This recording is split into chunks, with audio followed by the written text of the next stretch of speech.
Ushay here from the Department of Industries. Good afternoon. Good afternoon.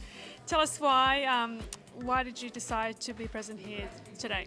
Yeah, well, I'm part of the Entrepreneurs Program, Strengthening Business, is part of the Department of Industry. So what we've been doing for the last few years is working with bushfire-affected businesses across South Australia in my instance. So it is a federal program. We've also got partners in New South Wales and Victoria.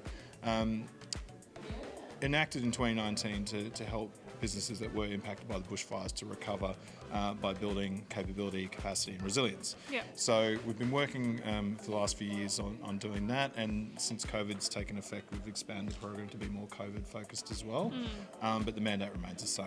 Okay, great. So sustainability, circular economy, how does that come into place?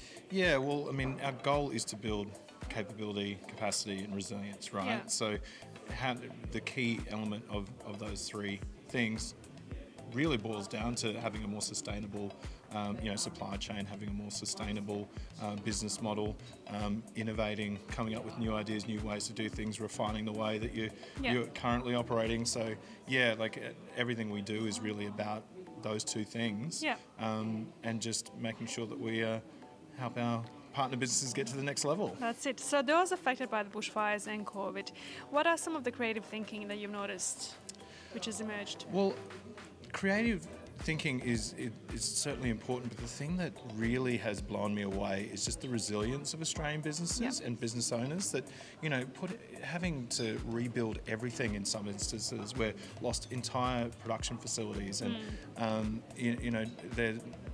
their suppliers, not being able to supply their base products, whether here or overseas, and just pushing on. And that has really been like what has blown me away about this program. And I feel so lucky to be able to work with these businesses and help them, because necessity is the mother of invention, right? So if you have to do it, you're going to find a creative way to do it. So it's in terms of specifics,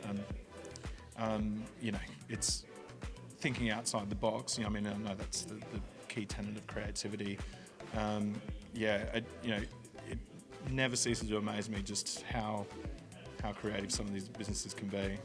So, Beau, with those businesses affected by the bushfires and COVID, in general, how long would it take for them to recover and get back on their feet? Yeah, well, the bushfires were in 2019, and we're now in 2022, and even it's really a spectrum because everyone was affected differently. Some businesses that we work with lost entire production facilities, where others were, just had parts of their properties affected, or had suppliers affected, or so it really varies.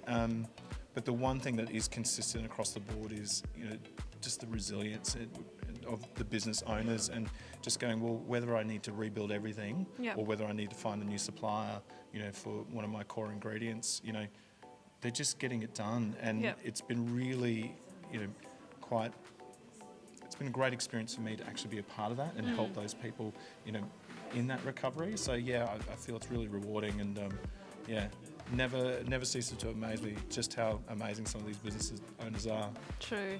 Well, thank you so much for clarifying that. Nice to meet you. Nice to meet you too. Thank you.